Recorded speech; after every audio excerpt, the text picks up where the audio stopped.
Welcome to Sleepless Philosophers, where deep ideas meet restful nights. If you enjoy these journeys through philosophy, please like and subscribe and turn on notifications for daily uploads. To support the channel, consider leaving a super thanks. Any amount helps us continue creating content. You can also become a member to request video topics. We're not monetized, so your support truly makes the difference. Now let the philosophy begin. The paradox of power. Why having power makes you lose it. A leader gains power through competence, through understanding others' needs, through empathy and social intelligence, through building coalitions and reading situations accurately. And these qualities enable the rise to power, enable winning support, enable navigating social hierarchies, and the leader reaches positions of authority, gains control over resources, gains ability to make decisions affecting others, and then something changes. The experience of having power alters the psychology of the powerful, reduces empathy, reduces perspective taking, increases confidence, increases risk taking, and these changes are the opposite of what brought power, are the erosion of the very qualities that enabled gaining power. And this is the paradox of power, described by psychologist Dache Keltner and others. The finding that power changes people, makes them less attuned to others, less socially intelligent, less effective at the behaviors that won them power, and powerful people become entitled, become overconfident, become less accurate in reading social situations. And these changes lead to misuse of power, lead to decisions that harm subordinates, lead to loss of support, and eventually lead to loss of power itself. And the paradox shows that power contains the seeds of its own destruction, that having power undermines the qualities necessary to maintain power. And this cycle explains the rise and fall of leaders, explains why initial competence gives way to corruption or incompetence, explains why power corrupts. And the paradox has implications for understanding leadership, for recognizing that power is dangerous, that maintaining power requires deliberate effort to preserve the qualities that win power, requires resistance to the psychological effects of having power. Imagine the psychological changes that occur when someone gains power, gains control, gains authority, and research shows that power activates the behavioral approach system, increases focus on rewards, increases willingness to take risks, and simultaneously, power deactivates the behavioral inhibition system, reduces attention to threats, reduces concern about others' reactions, and these changes make powerful people more action-oriented, more decisive, but also less careful, less considerate. And experiments demonstrate this, show that people primed to feel powerful are more likely to interrupt others, to speak out of turn, to violate social norms, to take what they want without considering others, and powerful people literally see less, attend less to others' emotions, are worse at identifying facial expressions, are less accurate in reading social cues. And this reduced social intelligence is ironic because social intelligence is what typically wins power, is what enables navigating social hierarchies, and power reduces the very capacity that was necessary to gain it. The paradox of power demonstrates that power is self-undermining, that the experience of having power changes people in ways that make them worse at wielding power, that the psychological effects of power include overconfidence, reduced empathy, increased risk-taking, reduced constraint, and these effects lead to mistakes, lead to alienating subordinates, lead to poor decisions, and eventually lead to loss of power. And the cycle repeats. New leaders rise through empathy and social intelligence, gain power, lose these qualities, make mistakes, lose power. And the paradox is that the qualities needed to gain power are different from or opposite to the psychological effects of having power. And this mismatch drives the cycle, drives the rise and fall of leaders. And preventing the cycle requires awareness, requires powerful people to recognize the psychological effects of power and deliberately compensate, deliberately maintain empathy, deliberately attend to others, deliberately resist the natural effects of power. Visualize the paradox as a feedback loop. Gaining power reduces empathy. Reduced empathy leads to poor decisions. Poor decisions alienate supporters. Alienated supporters withdraw support. Withdrawn support leads to loss of power, and the loop is negative, is self-reinforcing, is a cycle that drives powerful people toward downfall. And breaking the loop requires intervention, requires powerful people to resist the psychological effects of power, requires institutional checks that constrain power, requires cultures that maintain accountability, and without such mechanisms, the loop runs its course, power leads to its own destruction, and the paradox unfolds. One mechanism underlying the paradox is the disinhibition effect, the finding that power reduces inhibition, reduces self-regulation, reduces the internal constraints that normally prevent people from acting on impulses, and powerful people feel freer to do what they want. Feel less constrained by social norms, feel less concerned about consequences, and this freedom can be positive, can enable decisive action, can overcome excessive caution, but it also leads to inappropriate behavior, leads to violations of norms, leads to taking advantage of others, and the disinhibition effect explains many abuses of power, explains why powerful people harass subordinates, why they take liberties, why they feel entitled, and the effect is not intentional malice, but is psychological change caused by having power, is reduced inhibition that allows latent tendencies to manifest.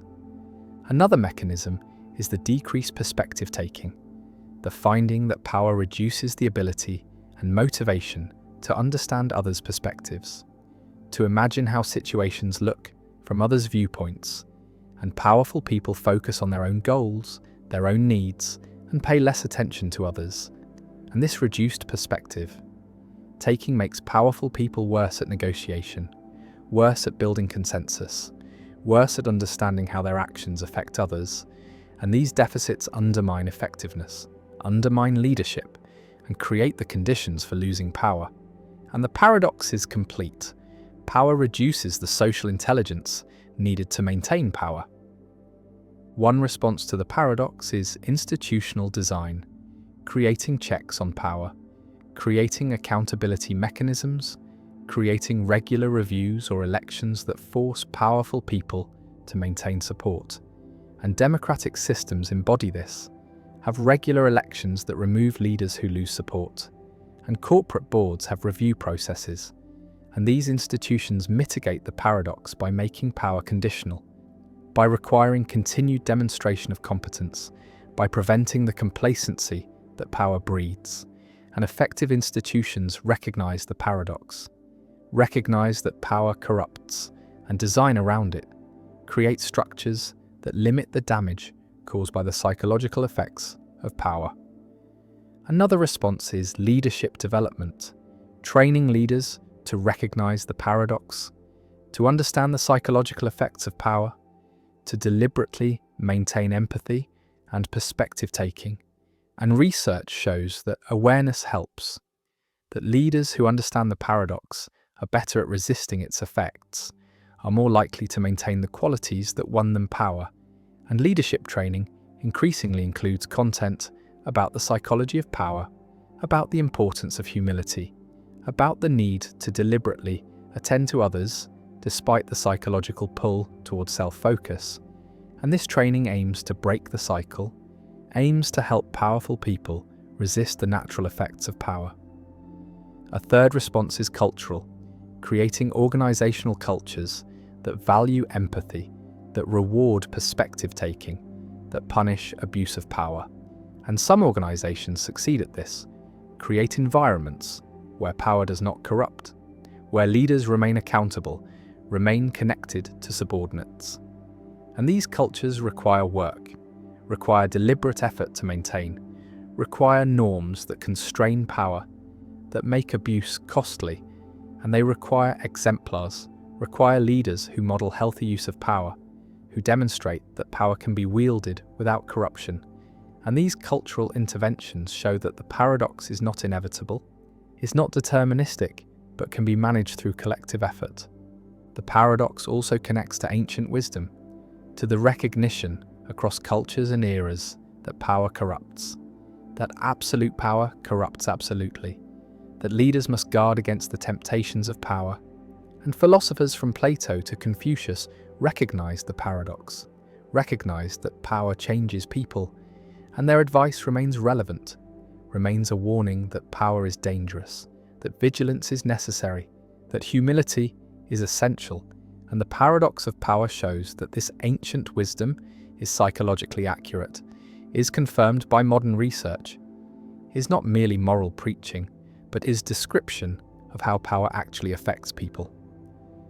The leader rises, gains authority, controls resources, makes decisions, and power begins its work, reduces empathy, increases overconfidence, loosens inhibitions, and the leader becomes less effective, less attuned, more self-focused, makes mistakes, alienates supporters, and the fall begins, and the paradox completes its arc.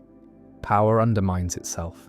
The qualities that won power are lost, and new leaders rise to repeat the cycle, and the paradox of power endures as a permanent feature of leadership, as a psychological reality that must be managed, that must be resisted, that must be constrained through institutions and culture and awareness. And the paradox remains inevitable and destructive unless deliberately countered, unless powerful people recognize the effects and fight them, unless societies build structures that limit the damage and the cycle continues. The rise and fall driven by the paradox that having power undermines the ability to keep it. The Monty Hall problem. A game show host presents 3 doors. Behind one is a valuable prize, a car perhaps, and behind the other 2 are less desirable outcomes, goats or some other consolation, and the contestant chooses a door, say, door number 1, but before the chosen door is opened, the host, who knows what is behind each door, opens one of the other doors, revealing a goat, and now 2 doors remain closed. The one the contestant originally chose, and one other, and the host offers a choice, stick with the original selection or switch to the other unopened door, and the question that has baffled and frustrated countless people is simple. Does it matter? Is there an advantage to switching? And the answer, counterintuitive as it seems, is yes. Switching doubles the probability of winning, changing the odds from 1 in 3 to 2 in 3. And this result violates most people's intuitions. Seems wrong? Feels like it cannot be right? Yet it is mathematically certain. And this is the Monty Hall problem, named after the host of the American television game show Let's Make a Deal, a puzzle, improbability that reveals how poorly human intuition handles conditional probability and how easily we can be misled by seemingly simple scenarios. The reasoning behind the correct answer goes as follows. When the contestant first chooses a door, the probability that the prize is behind that door is 1 in 3, and the probability that it is behind one of the other 2 doors is 2 in 3.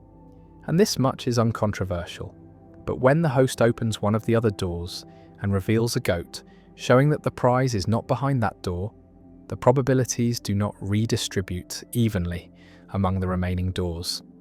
The original choice still has a 1 in 3 probability of being correct because the host's action did not change the fact that the contestant's initial choice was made with 1 in 3 odds. But the other unopened door now has a 2 in 3 probability because the 2 in 3 chance that was distributed across the 2 unchosen doors is now concentrated in the single remaining door, and so switching to that door doubles the chance of winning. The intuition that misleads most people is the idea that once one door is opened and eliminated, there are 2 doors left, and the prize is equally likely to be behind either, giving a 50-50 chance regardless of whether you switch. But this reasoning ignores the information provided by the host's action, the fact that the host deliberately chose to open a door with a goat. And this deliberate choice is not random, it is constrained by knowledge. The host cannot open the door with the prize and will not open the door the contestant chose. And so the host's action provides information that updates the probabilities in a non-obvious way. A useful way to see why switching is advantageous is to imagine a version of the game with 1,000,000 doors. The contestant chooses one door, which has a 1 in a million chance of having the prize, and then the host opens 999,998 of the other doors, all showing goats, leaving only the contestant's original choice and one other door. And now it seems clear that the contestant's original choice, made with 1 in a million odds, is almost certainly wrong. And the remaining door, the one the host carefully avoided opening, is almost certainly the one with the prize, and switching gives a 999,999 in a million chance of winning. And the same principle applies with 3 doors, just with less dramatic numbers. The Monty Hall problem has been a source of controversy and heated debate, even among mathematicians and statisticians. And when Marilyn Vos Savant, a columnist known for her high IQ, published the correct answer in her magazine column in 1990, she received thousands of letters, many from PhD holders and professionals, insisting she was wrong. And the controversy revealed how deeply counterintuitive the solution is, how resistant people are to accepting it even when presented with mathematical proof. And this resistance reflects broader features of human cognition. The tendency to rely on heuristics and intuitions that work well in most everyday situations, but fail in probabilistic scenarios involving conditional information. The problem also illustrates the importance of conditioning in probability, the fact that probabilities must be updated in light of new information, and that the way information is acquired matters. The host's knowledge and deliberate choice of which door to open is crucial to the solution. If the host opened a door randomly and happened to reveal a goat, then the probabilities would indeed be 50-50. But because the host knows and deliberately avoids the prize door, the situation is different. And this distinction between random and informed selection is subtle and easy to miss. The Monty Hall problem has applications beyond game shows. It appears in medical testing, in legal reasoning, in machine learning, anywhere that probabilities must be updated based on partial information. And understanding the logic of the Monty Hall problem helps clarify how to reason correctly in these more consequential contexts, how to avoid fallacies, how to properly incorporate evidence into probability assessments. The problem also raises questions about the psychology of probability, about why people find certain probabilistic reasoning so difficult. And experiments have shown that even after being told the correct answer and shown simulations that demonstrate it, many people remain skeptical, unable to shake the intuition that switching makes no difference. And this persistence of false intuition, despite evidence, suggests that probabilistic thinking is not natural to humans, that we evolved in environments where simple heuristics like equiprobability were sufficient, and that the kind of careful conditional reasoning required by the Monty Hall problem is a learned skill that requires training and practice. The doors stand closed, one hides the prize, the host knows which. The contestant chooses. The host opens a door, reveals a goat, and offers the choice. And the decision, which seems inconsequential, which feels like a coin flip, is actually a test of probabilistic reasoning, a puzzle that most people get wrong, that defies intuition, that reveals the gap between how we think probability works and how it actually works. And the Monty Hall problem endures, a staple of probability courses, a cautionary tale about trusting intuition, a reminder that the world is full of situations where the obvious answer is wrong, where careful analysis reveals unexpected structure, where what seems like chance is actually determined by hidden information, and the contestant who switches, who overcomes intuition and follows the mathematics, walks away with the prize twice as often, and the contestant who sticks with the original choice, trusting gut instinct, wins only a third of the time. And the difference, the doubling of odds, is not a trick or a gimmick, but a genuine feature of how conditional probability operates, and the problem persists, puzzling new generations, frustrating those who encounter it, illuminating those who understand it. a small puzzle with large implications. A game show scenario that contains lessons about reasoning, evidence, and the limits of human intuition. The origination paradox, why you cannot create yourself. A philosopher asks where free will comes from. What makes a choice truly free, truly yours? And the answer seems to require that you be the ultimate source of your choices, that your decisions originate with you rather than being caused by factors beyond your control. And this origination, this ultimate sourcehood, seems necessary for responsibility, because if your choices are caused by factors you did not create, by genes you did not choose, by environments you did not design, by prior causes that reach back before your birth, then how are you responsible for those choices? How are they truly yours? And yet origination seems impossible, seems to require that you create yourself, that you choose your own character before you have a character to make choices with. And this is the origination paradox, the problem that free will seems to require ultimate origination, ultimate sourcehood, being the first cause of your actions, but such origination is impossible, requires creating yourself from nothing, requires existing before you exist to make the choices that create you. And this impossibility suggests that free will, understood as requiring ultimate origination, is impossible, is an incoherent concept, and responsibility is problematic. And this paradox has driven many philosophers to conclude that free will, in the strong libertarian sense, does not exist, cannot exist, and the most we can have is a weaker compatibilist freedom that does not require ultimate origination. Imagine trying to be the ultimate source of your actions, trying to take complete responsibility for what you do, and you trace back the causes of your action. Your action was caused by your decision.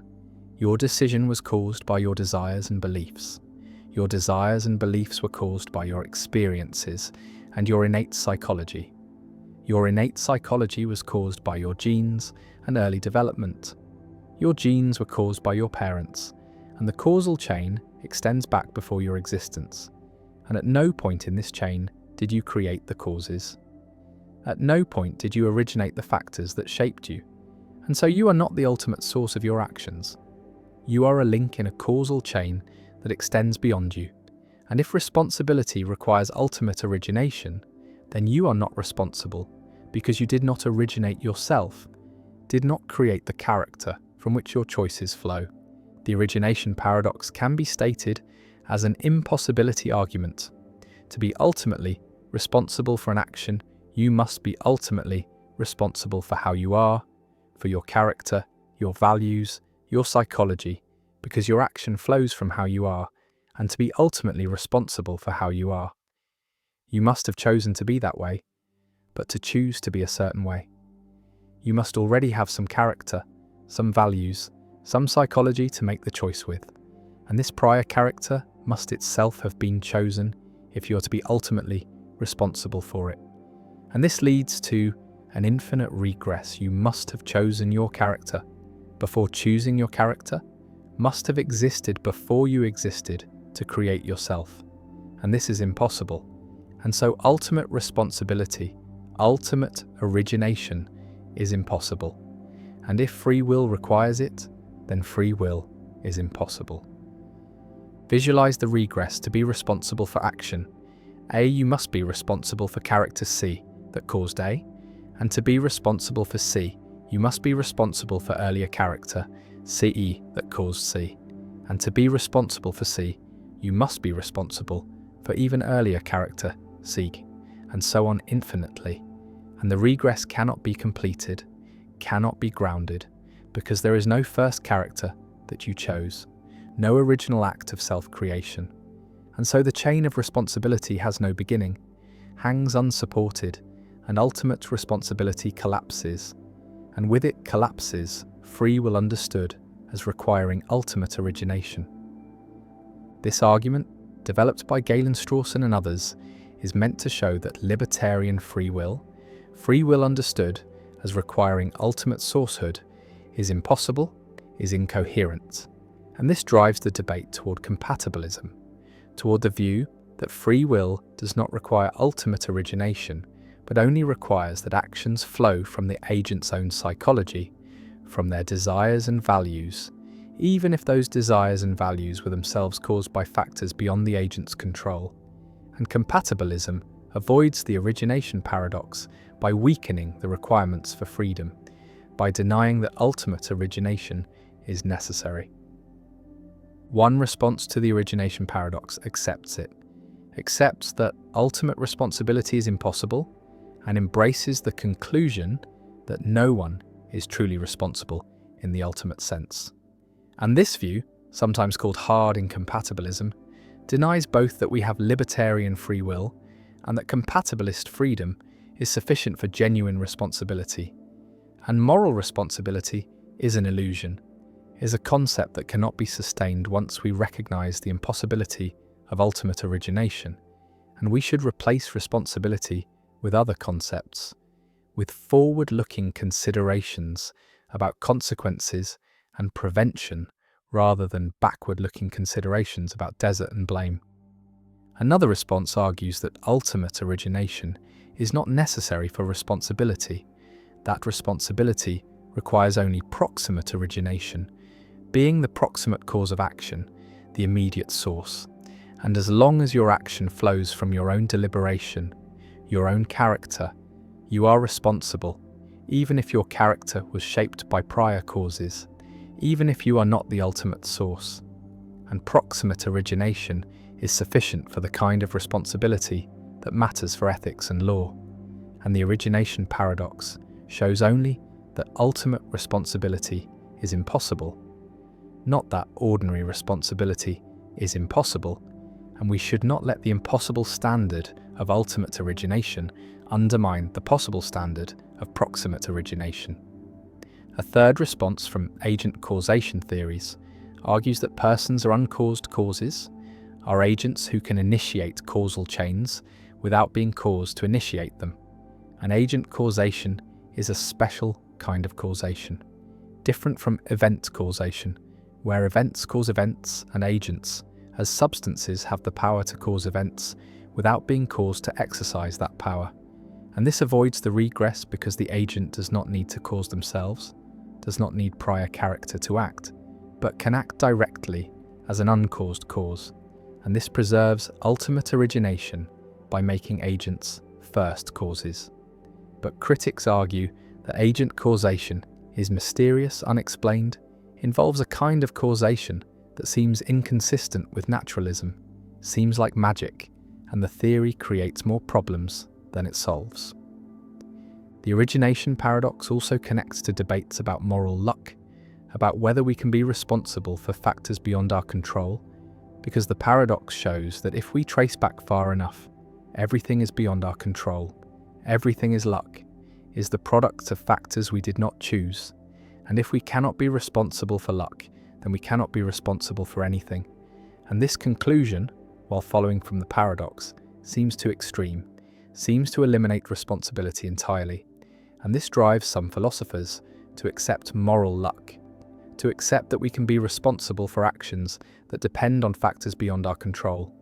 That responsibility does not require eliminating luck, but only requires certain kinds of control, certain kinds of connection between agent and action. The philosopher asks where you came from, how you became the person you are, and the answer traces back through causes, through genes and upbringing and choices and experiences. And none of these origins were ultimately under your control.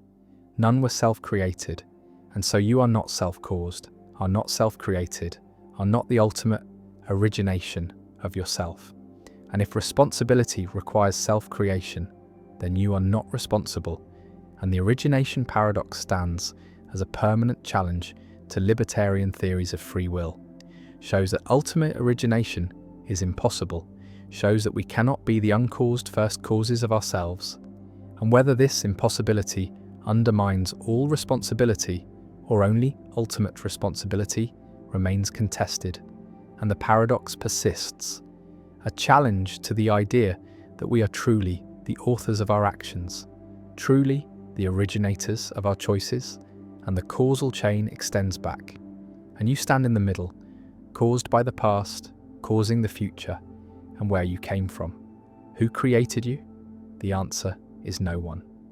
You emerged from causes, were shaped by forces, and the origination was not yours, was nature's, was the universe's, and whether this makes you unfree, makes responsibility impossible, remains one of the deepest questions in philosophy of free will, and the origination paradox endures, impossible to solve, impossible to escape, a permanent reminder that self-creation is impossible, and ultimate origination is a fantasy, and what we are left with is proximate origination, being the immediate cause of actions, being the link through which causes flow, and whether this is enough for freedom remains the central question, and the paradox stands, stark and unavoidable, showing that we did not create ourselves, cannot create ourselves, and yet must live and choose and be responsible somehow. The paradox of thrift. Saving money is virtuous, or so conventional wisdom holds. The careful individual who sets aside a portion of income, who resists the temptation to spend frivolously, who builds reserves against uncertain futures, is praised for responsibility and prudence. And yet there exists a paradox, articulated by economists and popularized by John Maynard Keynes, which suggests that if everyone tries to save more at the same time, the collective result is not increased wealth but decreased income, not prosperity but recession. And this is the paradox of thrift, a situation where individually rational behavior leads to collectively irrational outcomes, where virtue practiced universally becomes vice. The mechanism of the paradox operates through the relationship between spending and income in an economy, because one person's spending is another person's income. When you buy goods or services, you transfer money to the seller, who uses that money to pay employees and suppliers, who in turn spend it on other goods and services.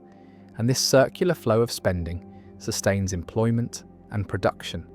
And if many people simultaneously decide to save more and spend less, then aggregate demand falls, businesses see reduced sales and respond by cutting production and laying off workers, and those who lose jobs or see reduced hours have less income, which forces them to reduce spending further, which causes more businesses to cut back.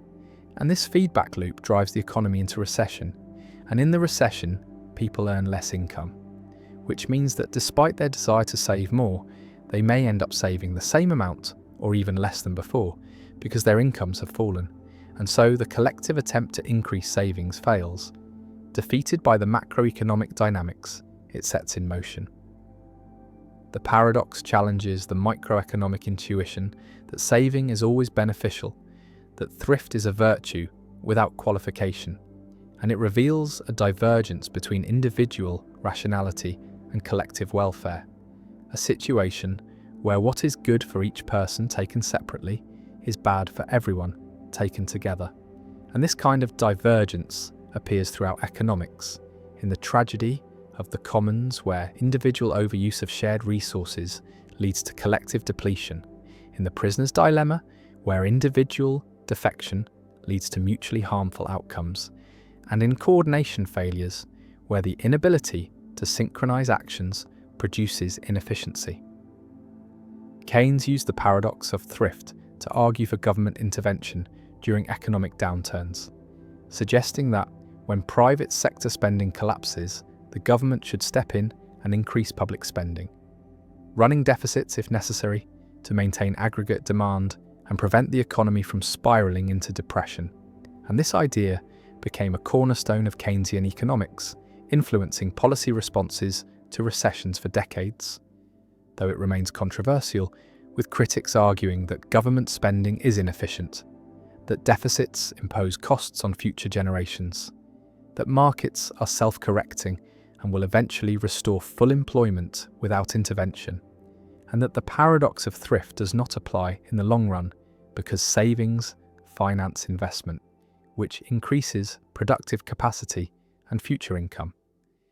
The debate over the paradox of thrift touches on fundamental questions about how economies function, whether they are naturally stable or prone to instability, whether markets can coordinate the actions of millions of individuals efficiently, or whether coordination failures are common and require correction, and whether the behaviour that is rational for individuals is also rational for society, or whether there are systematic conflicts between private incentives and public welfare. The paradox also raises ethical and philosophical issues, because if individual virtue can produce collective harm, then the relationship between ethics and outcomes becomes more complex. The action that seems right from a personal perspective may contribute to suffering when widely practiced. And this suggests that moral evaluation cannot focus solely on individual actions, but must also consider systemic effects, the ways that individual choices aggregate into social outcomes, and whether there are actions that are permissible or even obligatory for individuals, but disastrous if universally adopted. The paradox of thrift connects to issues of time preference and uncertainty, because saving reflects a preference for future consumption over present consumption, a willingness to sacrifice immediate gratification for future security. And this preference varies across individuals and across time, influenced by expectations about the future, by confidence in economic stability, by the availability of social insurance and safety nets. And when uncertainty increases, people tend to save more as a precaution. And this precautionary saving can trigger the paradox, can cause the very economic instability that people are trying to protect themselves against, creating a self-fulfilling prophecy where fear of recession causes recession. The paradox also appears in the context of debt and deleveraging. When households or firms carry high levels of debt, they may all try to reduce their debt burdens simultaneously by saving more and spending less. And this collective deleveraging reduces aggregate demand and can cause a debt deflation spiral where falling prices and incomes make debt burdens even harder to service, leading to defaults and further economic contraction.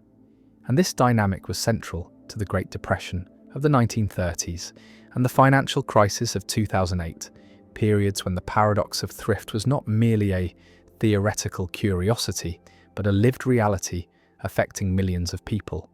Some economists question whether the paradox is genuine or whether it reflects a misunderstanding of economic dynamics, arguing that savings do not disappear from the economy but are channeled into investment.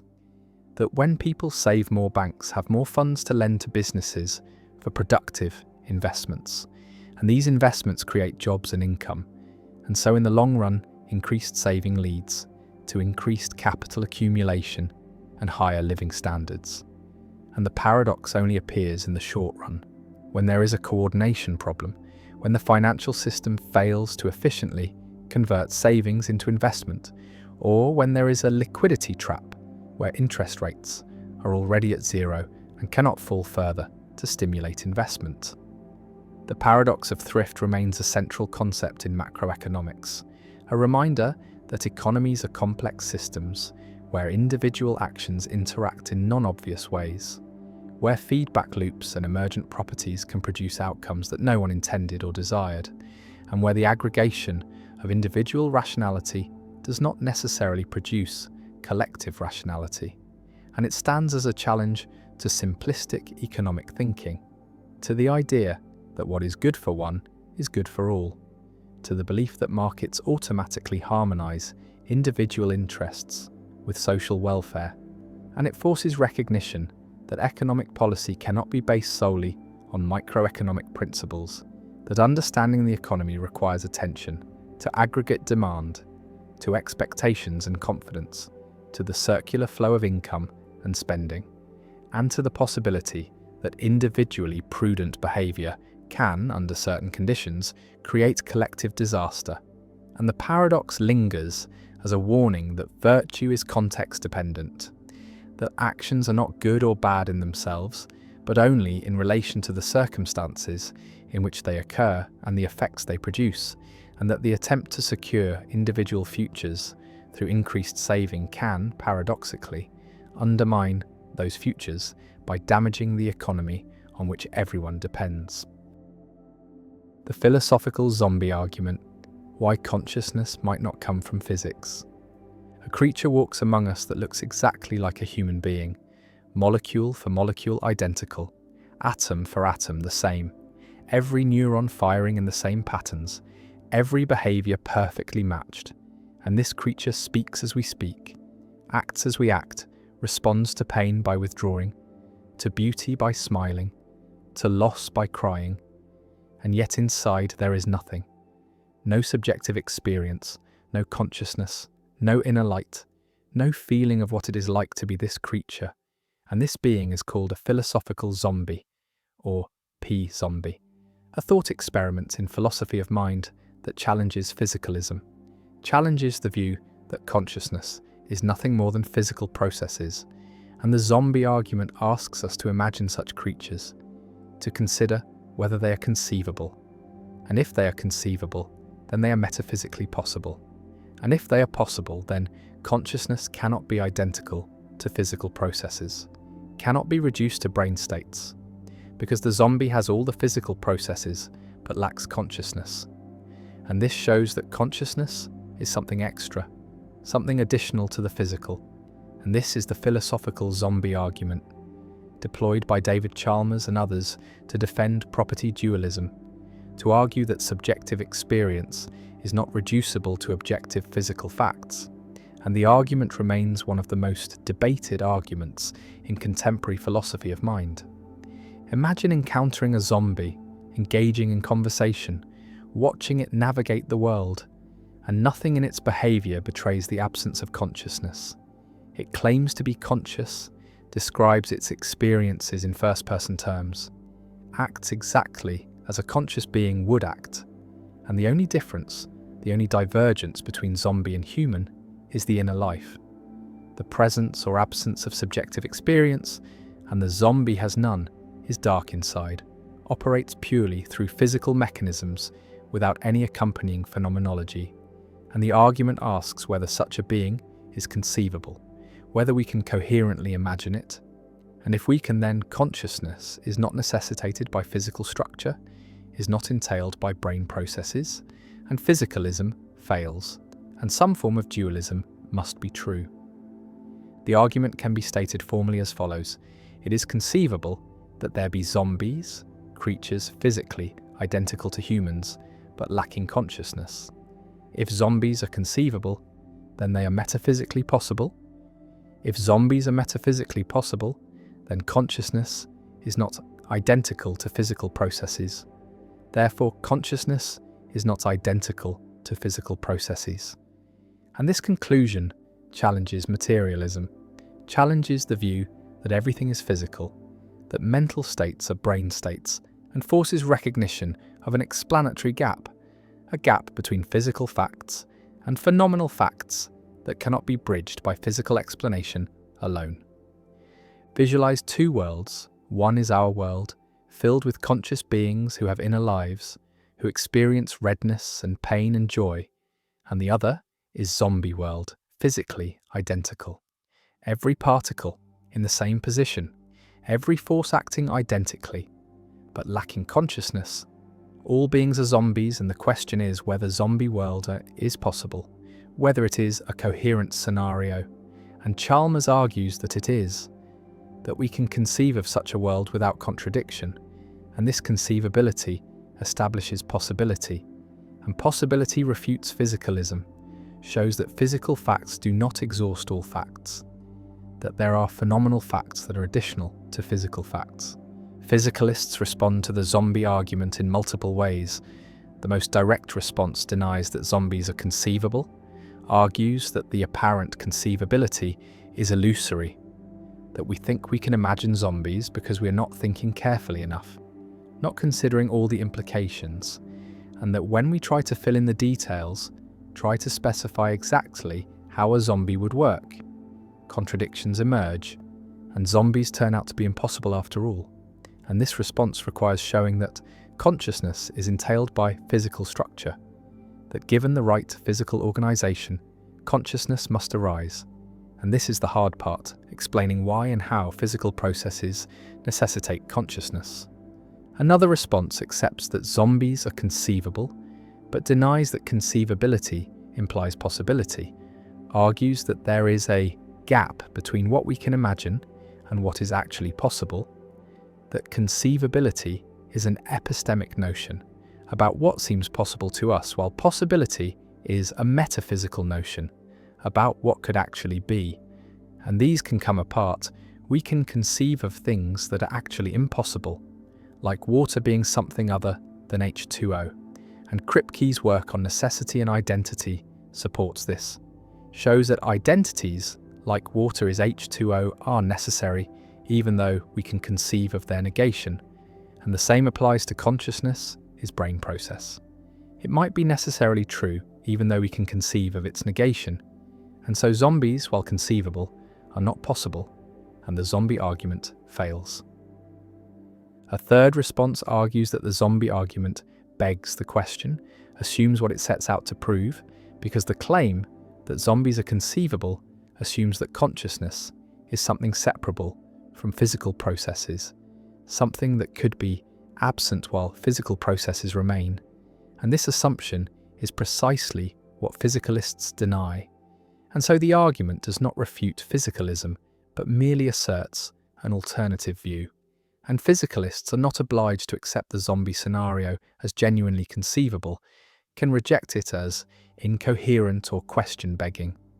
The zombie argument connects to other arguments about consciousness, to the knowledge argument about Mary, and to the explanatory gap, and to the hard problem of consciousness, all pointing to the difficulty of explaining subjective experience in physical terms, all suggesting that phenomenal consciousness resists reduction. And these arguments collectively create a case for dualism, for the view that consciousness is not physical, though the case remains controversial, remains rejected by many philosophers who maintain that consciousness will eventually be explained physically, that the apparent gap is due to ignorance, not to genuine irreducibility. The zombie walks through the world, behaving normally, seeming conscious, and yet the question hangs: is there anyone home? Is there subjective experience? Or is the creature an automaton, a sophisticated mechanism that mimics consciousness without having it? And the zombie argument uses this thought experiment to probe the nature of consciousness, to test whether consciousness can be separated from physical structure.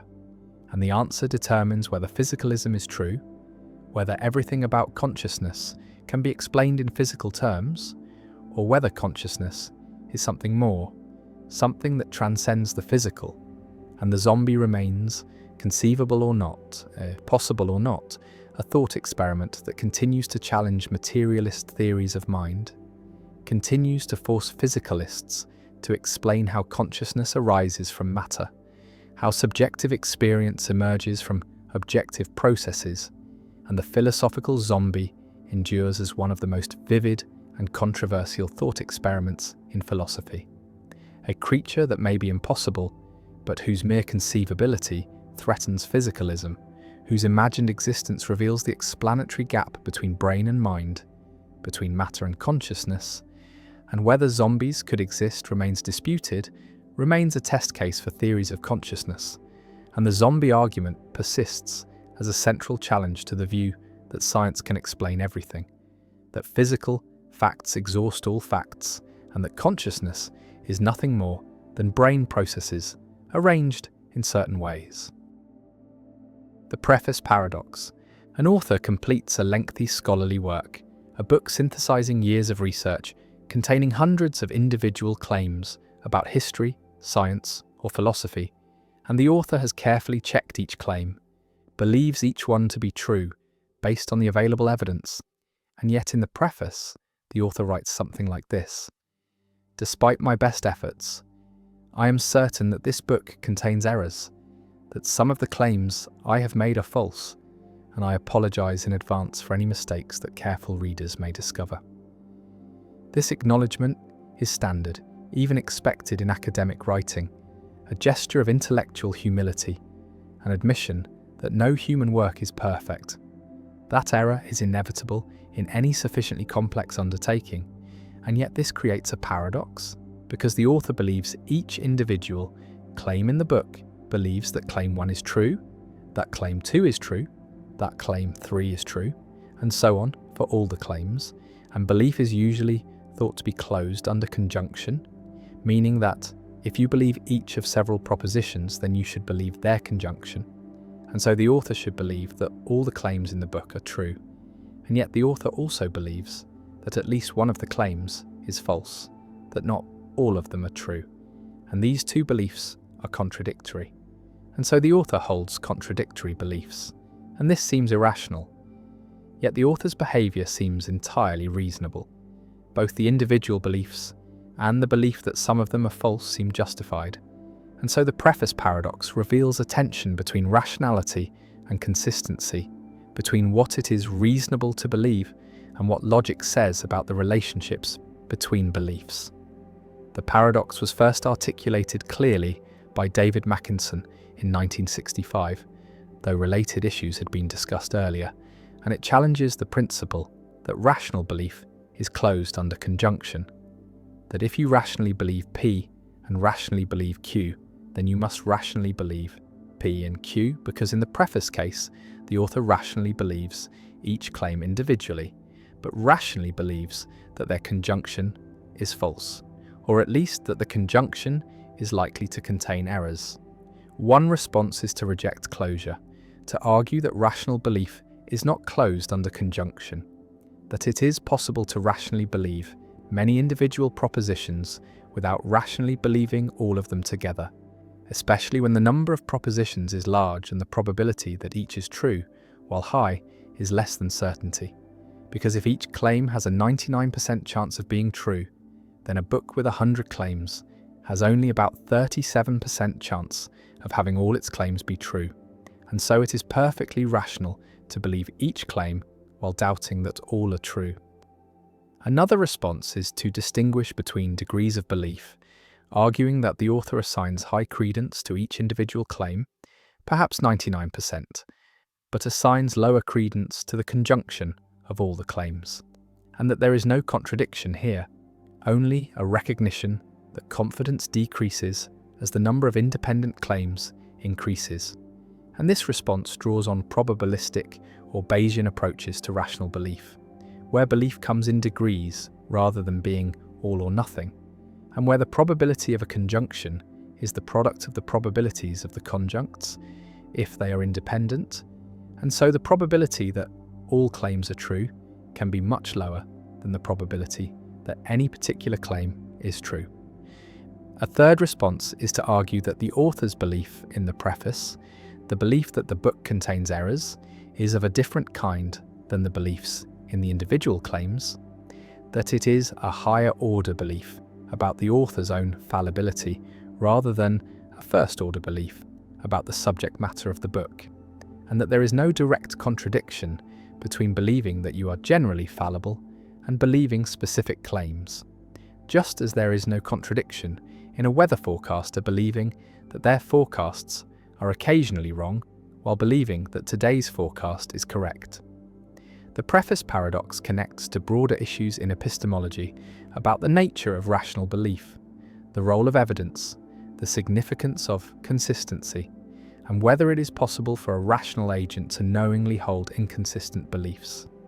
And while inconsistency is generally considered a mark of irrationality, the preface paradox suggests that there are cases where inconsistency, or at least apparent inconsistency, is unavoidable and perhaps even required by rationality, because to refuse to acknowledge the possibility of error when error is statistically almost certain would itself be a form of irrationality, a failure to properly calibrate beliefs to the evidence. The paradox also relates to the lottery paradox, another puzzle about rational belief and probability, where you rationally believe of each ticket in a large fair lottery that it will not win, but you also rationally believe that some ticket will win, and again rational belief seems to violate closure under conjunction, and together these paradoxes suggest that the classical logical picture of belief, where beliefs are consistent sets of propositions closed under logical consequence, may not accurately capture how rational agents actually form and maintain beliefs in conditions of uncertainty. The preface paradox has practical implications for how we think about knowledge and expertise, because it suggests that experts, even while justifiably confident in their individual judgments, should maintain an overall humility about the possibility of error. And this humility is not a sign of weakness or uncertainty, but a recognition of the statistical reality of human fallibility. And it supports practices like peer review, replication, and open debate, all of which are mechanisms for catching errors that individual researchers, despite their care and expertise, are likely to make. The paradox also raises questions about the ethics of assertion and testimony, about what it is permissible to assert or to claim as knowledge. Because if the author knows that the book contains errors, in the sense of being confident that at least one claim is false, then is it honest to present the book as if all the claims are true, or should every claim be hedged with qualifications and caveats? And if so, would this not make communication impossibly cumbersome? And yet, if we present claims without hedges, do we mislead our audience? Do we pretend to a certainty we do not possess? And these questions have no easy answers, and different contexts may call for different standards of assertion, with scientific writing allowing for the acknowledgement of fallibility in a way that courtroom testimony or medical diagnosis may not. The author sits with the completed manuscript, proud of the work yet aware of its limitations, believing each sentence yet doubting the whole, and this dual attitude, far from being irrational, seems to be the mark of a careful and honest thinker, someone who takes seriously both the evidence for individual claims and the statistical likelihood of error. And the preface paradox forces recognition that rationality is more complex than simple consistency, that the principles governing rational belief must accommodate uncertainty, fallibility, and the limits of human cognition, and that sometimes the rational response to evidence is to hold beliefs that are, in a technical sense, inconsistent. And this inconsistency is not a flaw to be corrected, but a feature of how finite minds navigate an uncertain world. And the paradox remains a puzzle that challenges our theories of rational belief, that resists easy resolution, and that reminds us that even the attempt to be perfectly rational, perfectly consistent, perfectly certain, is itself a kind of error, a failure to recognize that error is inevitable, that certainty is elusive, and that the best we can do is to believe what the evidence supports, while acknowledging that some of what we believe must, almost certainly, be false. The problem of the one, why nothing can be truly unified. A philosopher asks the opposite question, not why there are many where we expect one, but why there is one where we observe many, asks how parts compose wholes, how multiplicity becomes unity, how many things can constitute one thing. And this is the problem of the one, the puzzle about unity, about what makes a collection of parts into a genuine single object rather than merely a plurality. And the problem is ancient, goes back to Greek philosophy, to debates about whether wholes are real or are merely conceptual constructions from parts. And the puzzle is that unity seems to require something beyond mere collection, requires a principle of unity that binds parts together. But what could this principle be? What makes a collection of atoms a person, rather than merely atoms arranged person-wise? What makes a ship, rather than merely planks fastened together? And if unity is not explained by parts alone, then what explains it? And if unity is just conceptual, just imposed by our minds, then objects are not real, are not mind-independent, and reality consists only of parts, of fundamental particles, and all composition is conventional. And this threatens ordinary ontology, threatens the reality of familiar objects. And this is the problem of the one, the challenge to explain how genuine unity arises from multiplicity, how the one emerges from the many. Imagine a statue, a bronze sculpture of a human figure, and ask what the statue is, and one answer says the statue is a collection of bronze atoms arranged statue-wise. The atoms are parts and the statue is the whole. They compose. But what makes this collection a statue rather than merely atoms? What unifies the atoms into one object? And the answer cannot be just spatial proximity, because atoms separated by empty space are still separate, not unified. And the answer cannot be just causal interaction, because atoms in different objects interact causally, through electromagnetic forces, without composing a single object. And the answer seems to require something additional. A principle of unity, a form in Aristotelian terms, or a substance in Cartesian terms, something that binds parts into wholes. But this additional element is mysterious, is not itself a physical part, and positing it seems like mysterious ontology, and avoiding it seems to require denying that wholes exist, accepting mereological nihilism, the view that only simples exist, only fundamental particles, and composition never occurs, and all talk of composite objects is loose speaking, is convenient fiction. The problem of the one connects to debates about composition, about when parts compose wholes, about what conditions must be met for composition to occur, and the problem is that every proposed answer seems either too permissive, allows too many compositions, allows arbitrary collections to count as objects, or too restrictive, disallows too many compositions, eliminates familiar objects, and finding the right balance, the correct answer to when composition occurs, has proven impossible. And Peter van Inwagen argued that this impossibility suggests composition rarely occurs, perhaps only when parts constitute living organisms, and ordinary inanimate objects do not exist, are not genuine wholes, are only simples arranged object-wise. And this revisionary ontology preserves unity for organisms, but eliminates most ordinary objects. And critics find this too extreme, too counterintuitive, too willing to deny the obvious existence of chairs and tables and planets. Visualize unity as a relation between parts that binds them into wholes. And the question is, what grounds this relation? What makes it obtain? And if the relation is fundamental, not reducible to other facts about parts, then we have expanded our ontology, have added relations to our list of basic entities.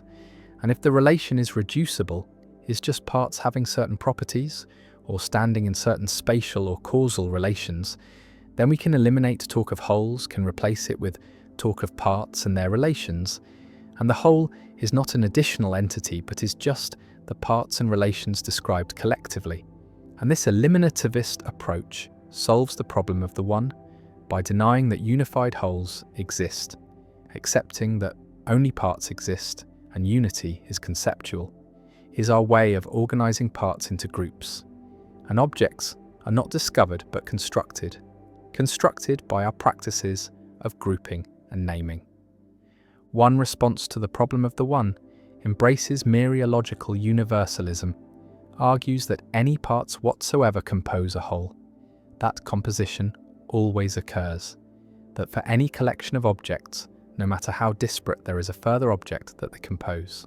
And this position accepts vast ontology, accepts that there are objects, like the fusion of your left hand and the Eiffel Tower, bizarre scattered objects that common sense would reject. And the advantage is that composition is simple, unrestricted, explained by a single principle. But the disadvantage is that most composite objects are not recognized by ordinary thought, are not natural kinds, are arbitrary fusions, and this threatens to make ontology too easy, too unconstrained, accepts too much rather than too little. Another response accepts that some compositions occur and others do not, that there are principal distinctions, that organisms compose wholes but arbitrary collections do not, that bonding or causation or functional integration grounds composition determines when parts unify into wholes, and this moderate position preserves ordinary objects, accepts that chairs and organisms exist while rejecting bizarre fusions. And the challenge is to state the principle precisely, to say exactly which compositions occur, And every proposed principle faces counterexamples, faces cases where intuition says composition occurs, but the principle says it does not, or vice versa, and no principle has won consensus. And the problem of the one persists as a challenge to find the correct theory of composition. A third response questions whether the problem has a solution, argues that composition is vague, is indeterminate, that there are cases where there is no fact of the matter, whether composition occurs, where the boundary between unified whole and mere collection is fuzzy. And this response treats the problem of the one as showing that reality is indeterminate in certain respects, that not all questions about existence have determinate answers, and some philosophers embrace this, accept vague existence, while others reject it as incoherent, as violating the law of excluded middle, and the debate continues. The problem of the one also affects our understanding of ourselves, of persons, because persons seem to be unified wholes, seem to be single subjects of experience, despite being composed of many cells, many organs, many subsystems. And what unifies a person? What makes a collection of cells? One person rather than many cells. And the answer cannot be just physical contiguity, because persons survive cell replacement, survive gradual change in material composition, and the answer seems to require psychological continuity, sameness of consciousness, unity of perspective.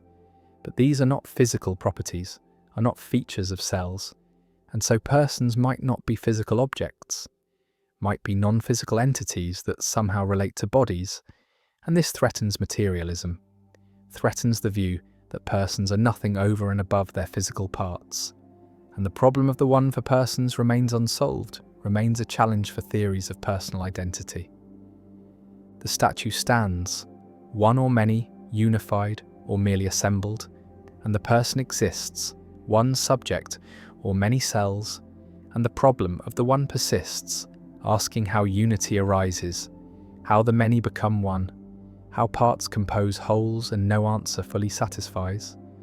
No theory explains unity without mystery, without positing irreducible relations or denying obvious unities, and the problem endures as a central puzzle in metaphysics, a challenge to explain what we take for granted, that objects are singular, are unified, are more than mere heaps of parts, and perhaps unity is primitive, is inexplicable, is something we must accept without analysis, or perhaps unity is illusory, is imposed by mind on parts that remain forever separate, and the problem remains, ancient and unresolved, a permanent fixture in ontology.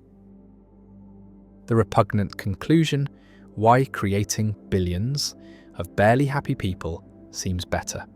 A utilitarian philosopher sits with a calculator, attempting to determine which world is best, which future humanity should aim for, and the principle guiding the calculation is simple. Maximize total happiness, create the most good, ensure that the sum of well-being across all people is as large as possible. And this seems like a reasonable goal, seems like an obviously good principle. Who could argue against making the world contain more happiness rather than less? And yet when this principle is applied consistently, when the logic is followed to its conclusion, the result is deeply counterintuitive, deeply troubling. And this troubling result is called the repugnant conclusion, first articulated by philosopher Derek Parfit. And it says that for any world containing a population of people living excellent lives, lives of great happiness and fulfillment, there exists a better world, according to utilitarian calculation, containing a much larger population, living lives barely worth living, lives that contain only slightly more happiness than suffering. And the second world is better, because even though each person is much less happy, the total amount of happiness is greater due to the vastly larger population. And this conclusion seems repugnant, seems to violate our intuitions about what makes a world good, and yet it follows logically from the principle of maximizing total happiness. Imagine world A, containing 1 billion people, and each person lives a wonderful life, a life filled with love, and beauty and meaning and joy, a life worth living many times over. And the total happiness in this world is enormous. And now imagine world Z, containing 1 trillion people, and each person's life is barely worth living, contains just slightly more pleasure than pain, just enough satisfaction to make existence preferable to non-existence, but not much more.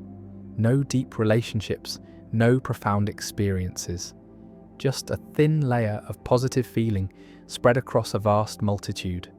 And when we calculate total happiness, world Z wins, because even though each person is much less happy, there are so many more people that the total sum is greater. 1 trillion barely positive lives sum to more total happiness than 1 billion excellent lives. And according to the utilitarian principle that says we should maximize total happiness, world Z is better than world A. We should prefer it, should work to bring it about. And this seems absurd, seems like a reduction to absurdity of the maximizing principle, and yet the logic is impeccable, follows directly from the idea that goodness is total happiness. Visualize the choice as a graph. On one axis is population size, on the other axis is average happiness per person, and world A has high average happiness and moderate population, and world Z has very low average happiness but enormous population, and the area under the curve represents total happiness, and world Z has more area, more total happiness, despite having much lower average happiness. And the repugnant conclusion says we should prefer the world with more area, more total happiness, even though this means accepting a vast population of people whose lives are barely worth living. And this seems to violate basic intuitions about human dignity, about quality of life, about what it means to create a good world. Because most people would rather live in world A, would rather be one of the 1 billion living excellent lives than one of the 1 trillion living barely positive lives. And a theory that says world Z is better seems to have gone wrong somewhere. Parfit called the conclusion repugnant because it seems to endorse a world that intuitively seems worse, seems to recommend creating vast populations, living lives of minimal quality, and this conflicts with our sense that what matters is not just total happiness, but how that happiness is distributed, how good each person's life is, whether lives are worth living in a robust sense, rather than barely scraping by. And the paradox forces a choice, either accept the repugnant conclusion and bite the bullet, admitting that, yes, world Z really is better, and our intuitions are wrong, or reject total utilitarianism, reject the principle that all that matters is total happiness, and adopt some alternative that avoids the conclusion. But every alternative has costs, has its own counterintuitive implications. One response is to adopt average utilitarianism, which says what matters is not total happiness, but average happiness per person. And by this measure, world A is clearly better than world Z, because the average person in world A is much happier, and the repugnant conclusion is avoided. But average utilitarianism has its own problems. It implies that we can improve the world by killing unhappy people, because removing people whose happiness is below average raises the average. And this seems even more repugnant than the original conclusion. And average utilitarianism also implies that a world with one extremely happy person is better than a world with 1 billion moderately happy people, as long as the single person's happiness exceeds the average of the billion. And this seems wrong, seems to sacrifice too much for the sake of avoiding one counterintuitive conclusion. Another response is to adopt variable value principles, where the marginal value of adding a person depends on the quality of their life. Creating people with excellent lives adds more value per person than creating people with barely positive lives. And this can avoid the repugnant conclusion by making world A better than world Z, despite having fewer people, because the excellent lives contribute more value per person. But this approach requires specifying how the marginal value changes, requires drawing lines about which lives add how much value. And these lines seem arbitrary, and the approach faces technical difficulties, can generate cycles where A is better than B is better than C, and C is better than A, creating intransitive preferences that undermine rational choice. A third response is to reject consequentialism entirely, to argue that what matters is not just outcomes, not just how much happiness exists, but also rights, dignity, fairness. And these values are not captured by summing happiness and creating a world of 1 trillion people. Living barely worthwhile lives might maximize total happiness, but violates something important about human dignity, about what it means to respect persons. And this deontological response avoids the repugnant conclusion by appealing to values beyond happiness. But it must explain what these values are, how they are weighed against happiness, and whether they really should override considerations of total welfare. The repugnant conclusion also raises practical questions about population ethics, about how many people should exist, about whether we have obligations to create future people, and if so, what quality of life they should have. And these questions are not academic. They affect policy decisions about climate change, resource allocation, family planning, and sustainability. Because if creating more people is good, as long as their lives are worth living, then we should maximize population growth up to the point where additional people would lower everyone's quality of life below the barely worth living threshold. And this seems to recommend creating enormous populations living in poverty, which seems wrong. And if instead we think population should be limited to ensure high quality of life for each person, then we are rejecting total utilitarianism in favor of some other principle. And we need to say what that principle is and why it is right.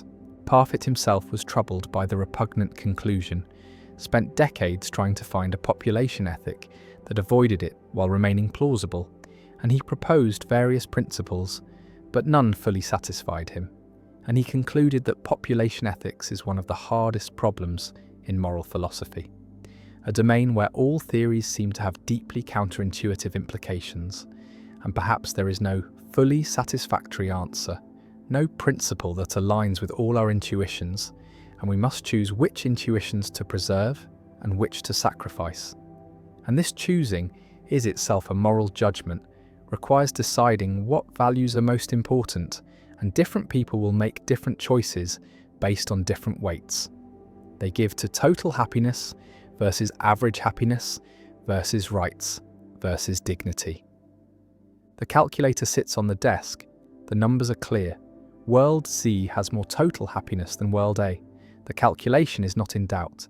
And yet something rebels, something in us rejects the conclusion, insists that World A is better, that a world of 1 billion excellent lives is preferable to a world of 1 trillion barely positive lives, even if the total sum of happiness is less. And this rebellion reveals that our values are more complex than simple maximization, that we care about distribution, about quality, about more than just the sum, and the repugnant conclusion stands as a challenge to utilitarianism, as a reductio ad absurdum that forces reconsideration of the maximizing principle. And Parfit's legacy includes this unsolved problem, this paradox that shows the difficulty of systematizing our moral intuitions, the challenge of finding principles that match our judgments, and the repugnant conclusion remains, repugnant and unresolved, a permanent thorn in the side of consequentialist ethics. A reminder that maximizing happiness may not be as simple or as obviously right as it first appears. The Simpsons paradox. A pharmaceutical company tests a new drug, comparing it to an existing treatment, and the study involves 2 populations, men and women, and when the results are analysed separately by gender, the new drug outperforms the old treatment in both groups. Men who take the new drug recover more frequently than men who take the old treatment, and women who take the new drug also recover more frequently than women who take the old treatment. And so it seems clear that the new drug is superior, effective for both men and women, better than the alternative, And yet, when the data from both groups are combined, when the overall recovery rates are calculated across the entire study population, the old treatment appears to outperform the new drug, showing higher overall recovery rates. And this reversal, where a trend that holds in every subgroup disappears or reverses when the subgroups are combined, is Simpson's paradox, named after the statistician Edward Simpson, who described it formally in 1951, though the phenomenon had been noted earlier by others. And the paradox reveals how aggregating data can mislead, how the whole can tell a different story than the parts, and how statistical reasoning requires careful attention to confounding variables and the structure of causal relationships. The resolution of the paradox lies in understanding that the populations are not balanced, that more men than women take the new drug, or more women than men take the old treatment, or that the recovery rates differ between genders for reasons unrelated to the drugs. And this imbalance means that the overall average is dominated by the group with higher representation. And if men have higher recovery rates in general, and most men take the new drug, then the new drug will appear effective overall, even if it is actually less effective than the old treatment when gender is controlled for. Or if the distribution is skewed in other ways, the opposite reversal can occur. And the paradox shows that crude averages can be misleading. That Simpson's paradox occurs whenever there is a lurking variable, a confounding factor that influences both the treatment assignment and the outcome, and failing to account for this variable leads to incorrect conclusions. Consider a simpler example involving college admissions. Suppose a university has two departments, and Department A admits 70% of applicants, while Department B admits 30%. And when applications are examined by gender, it appears that the university discriminates against women, because the overall acceptance rate for women is lower than for men. But when the data are broken down by department, a different picture emerges. In Department A, which is less selective, a higher percentage of female applicants are admitted than male applicants, and in Department B, which is more selective, the same is true. Women are admitted at higher rates than men in both departments, and the overall appearance of discrimination arises because more women apply to Department B, which has a lower acceptance rate, while more men apply to Department A, which has a higher acceptance rate. And so even though women are favoured in both departments, they appear disfavoured overall. And this is Simpson's paradox. The confounding variable is the choice of department, which correlates with both gender and acceptance rate. And ignoring this variable produces a misleading aggregate statistic. The paradox has profound implications for how we interpret statistical data, for medical research where treatment effects can appear or disappear depending on how data are aggregated, for social science where trends in subgroups can reverse when combined, for legal cases where evidence of discrimination or bias can seem to vanish or appear depending on how populations are divided. And the paradox shows that there is no neutral or objective way to report statistics, that the choice of whether to aggregate or disaggregate, whether to control for certain variables or not, is a substantive decision that affects what conclusions can be drawn, and this decision should be guided by causal understanding, by knowledge of which variables are confounders and which are mediators.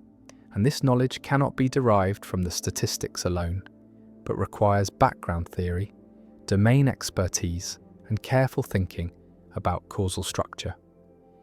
Simpson's paradox also raises questions about the nature of causation and the relationship between correlation and causation, because the paradox shows that correlations can reverse when additional variables are considered, that associations in data are sensitive to what is held constant and what is allowed to vary, and this means that identifying causal relationships from observational data is more difficult than it might seem, that confounders must be identified and controlled for, that causal inference requires not just statistical analysis but causal modelling, the specification of hypotheses about how variables influence each other. And the paradox is one reason why randomized controlled trials are considered the gold standard for establishing causation. Because randomization ensures that treatment assignment is independent of confounding variables, breaking the associations that generate Simpson's paradox. The paradox appears in many real-world contexts. In sports statistics, where a player can have a better batting average than another player in every season, yet a worse average over their entire career, because they played different numbers of games in different seasons. In economic data where wages can increase for every demographic group, yet average wages can decrease overall because the composition of the workforce shifts toward lower wage groups. In epidemiology, where a treatment can appear harmful overall, yet beneficial in every subgroup, because sicker patients are more likely to receive the treatment, and in each case the paradox reveals the danger of naive data interpretation, the risk of drawing conclusions from aggregate statistics without understanding the underlying structure. Some philosophers and statisticians argue that Simpson's paradox is not really a paradox, but a reminder of the importance of causal thinking, that the appearance of paradox arises only when we treat statistical associations as if they were causal relationships, that once we distinguish between correlation and causation, between conditional independence and causal independence, the paradox dissolves, and the correct answer to whether the new drug is better than the old treatment depends on the causal structure, on whether gender is a confounder that should be controlled for, or a mediator that should not be, and this depends on the mechanisms by which the drugs work and the reasons why gender affects recovery rates. Simpson's paradox has also been used to critique certain statistical practices, to question the use of aggregate statistics in policymaking, to highlight the need for transparent reporting of how data are broken down and what variables are controlled for, and to emphasize that statistical analysis is not a neutral technical exercise, but involves interpretive choices that reflect background assumptions and values, and different choices can support different conclusions, even from the same data.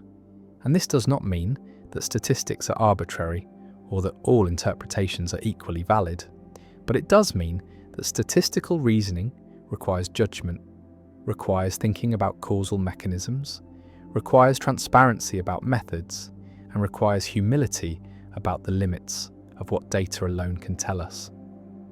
The data sit in tables, broken down by subgroups, aggregated across populations, and the numbers tell different stories depending on how they are arranged. And Simpson's paradox reminds us that statistics are not self-interpreting, that averages can mislead, that trends can reverse, and that understanding data requires more than calculation, requires causal reasoning, domain knowledge, and careful attention to structure. And the paradox persists as a warning, a puzzle that appears in textbook examples and real-world disasters, a reminder that numbers lie, or rather, that we lie to ourselves when we treat numbers as transparent windows onto reality rather than as constructed representations that must be interpreted with care. And the reversal of trends continues to surprise, continues to catch analysts off guard, continues to generate misleading headlines and faulty policies. And Simpson's paradox endures, not because the mathematics is obscure, but because the temptation to aggregate, to simplify, to collapse complex data into simple averages is overwhelming. And the paradox stands as a permanent challenge to that temptation, a proof that simplification can distort, that the whole is not always the sum of the parts, and that statistical reasoning, done properly, requires vigilance, sophistication, and an understanding of causation that transcends mere correlation. The stone paradox, another way to ask if God can defeat God's self. The question appears in different forms across centuries, always pointing to the same underlying puzzle about unlimited power, and one formulation asks whether an all-powerful being can create a stone so massive that even infinite strength cannot move it. And this is the stone paradox, essentially identical to the omnipotence paradox, but focusing specifically on physical objects and physical power. And the logic is the same. Either the being can create the unmovable stone, which means there is something the being cannot do, namely move the stone, or the being cannot create the unmovable stone, which means there is something the being cannot create, and in both cases the being's power has limits. And the concept of all-powerful collapses, and this formulation emphasizes the physical, intuitive aspect of the puzzle, makes it concrete, gives it visual force, because we can imagine trying to lift a stone. Imagine straining against weight, and the idea of a stone too heavy for even infinite strength captures the paradox in a visceral way that abstract formulations about logical possibility sometimes miss. Imagine the stone, vast beyond imagining, extending across space, dense with compressed matter, so heavy that it curves space-time around itself, creates gravitational wells, warps reality by its mere presence, and the being approaches, grasps the stone, applies force, and the stone does not move, remains fixed in space, immovable. And this defeat, this failure, seems to show that the being is not all-powerful, and yet the being created this stone, shaped it specifically to be unmovable. And if the being can create such a stone, then the being has a power that contradicts itself, a power to create constraints that the power itself cannot overcome. And this self-defeating power seems incoherent, seems to be no power at all. And so we are driven back to the conclusion that creating such a stone is impossible. But then the being cannot create everything imaginable, cannot create every physical object, and again, the being is not all-powerful. The stone paradox is sometimes presented as a reductio ad absurdum of the concept of omnipotence, an argument that shows omnipotence is logically impossible, that no being could have unlimited power, that power must have limits, and if omnipotence is impossible, then no being is omnipotent, not even God. And this conclusion challenges traditional theology, challenges the claim that God is all-powerful, and requires either rejecting omnipotence as a divine attribute or redefining it in a way that avoids the paradox. And theologians have generally chosen the second option, have argued that omnipotence does not mean literally unlimited power, but rather maximal power consistent with logical coherence. And this means God can do anything that is logically possible, but not things that involve contradictions. And creating an unmovable stone that one can then move is a contradiction. And so God's inability to do it is not a limitation, but a reflection of logical necessity. The stone paradox also has variants involving self-limitation, questions about whether God can limit God's own power, can voluntarily give up omnipotence, can create a situation where God is no longer all-powerful. And these questions are theologically interesting because they relate to the incarnation, to the Christian claim that God became human in Christ. And being human involves limitations, involves not being omnipotent, and so did God limit divine power when becoming incarnate? And if so, does this mean God is no longer omnipotent? And if God can limit divine power, does this show that God is not essentially omnipotent? And these questions have generated extensive theological debate about the relationship between Christ's human nature and divine nature, about whether limitations apply to God as a whole or only to the human aspect. And the stone paradox in these variants touches on central mysteries of Christology and Trinitarian theology. The paradox can also be understood as a question about necessity and possibility, about whether there are constraints that even an all-powerful being must respect.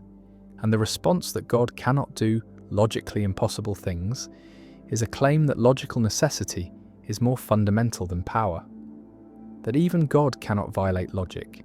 And this has implications for metaphysics, for the question of what grounds logical truths, whether they are independent of God or created by God. And if they are independent, then there is something God does not control, something that limits divine sovereignty. And if they are created by God, then the claim that God cannot violate logic becomes the claim that God cannot do what God has decided is impossible. And this seems to restore divine sovereignty, but raises questions about whether God could have made different logical truths, could have made contradictions possible. And these questions push the limits of coherent thought. Some philosophers have argued that the stone paradox shows that power itself is incoherent as an unlimited concept, that just as there cannot be a largest possible number, because any number can be exceeded by adding one, there cannot be an unlimited power, because any supposed unlimited power can be challenged by asking whether it can create a limit to itself. And this suggests that power is always relational, always defined relative to tasks and capacities. And the idea of absolute power, power not relative to anything, is an illusion, a category mistake. And so the paradox does not refute the existence of very powerful beings, does not show that God cannot be maximally powerful within the constraints of coherence, but it does show that certain formulations of omnipotence, certain claims about unlimited power, are not logically tenable. The stone sits in conceptual space, hypothetical and impossible, and the being stands before it, and the question hangs: can the stone be created? Can it be moved? And the answer shapes theology, shapes metaphysics, shapes our understanding of what power is and what limits even ultimate power must respect. And the stone paradox remains a vivid, concrete formulation of deep abstract questions about possibility, coherence, and the boundaries of divine ability. And it stands alongside the omnipotence paradox as a permanent challenge to simplistic claims about unlimited power. A reminder that even theology must answer to logic, that concepts must cohere, and that the nature of God, if God exists, is more subtle and more constrained by reason than some believers want to admit. And the stone paradox persists, waiting in every discussion of omnipotence, ready to challenge every claim that God can do anything, pushing always toward qualification, toward clarification, toward the recognition that anything means anything logically possible, and that even divine power operates within the bounds of coherence. The surprise examination paradox. A teacher announces to a class on Friday afternoon that there will be a surprise examination sometime during the following week, and the examination will be a surprise in the sense that the students will not know on which day it will occur until the morning of the examination itself. And this announcement seems straightforward, even cruel perhaps, but harmless from a logical standpoint. Yet one clever student raises a hand and argues that the surprise examination is impossible, that it cannot occur, and the reasoning goes as follows. The examination cannot be on Friday, because if it has not occurred by the end of Thursday, then the students will know it must be on Friday, and therefore it will not be a surprise, and if Friday is ruled out, then the examination cannot be on Thursday either, because if it has not occurred by the end of Wednesday, then the students will know it must be on Thursday, since Friday has been eliminated, and therefore it will not be a surprise. And this reasoning continues backward through the week, eliminating Wednesday, Tuesday, and Monday in turn, until the student concludes that the surprise examination cannot occur on any day of the week, that the teacher's announcement is self-contradictory, that a surprise examination is logically impossible.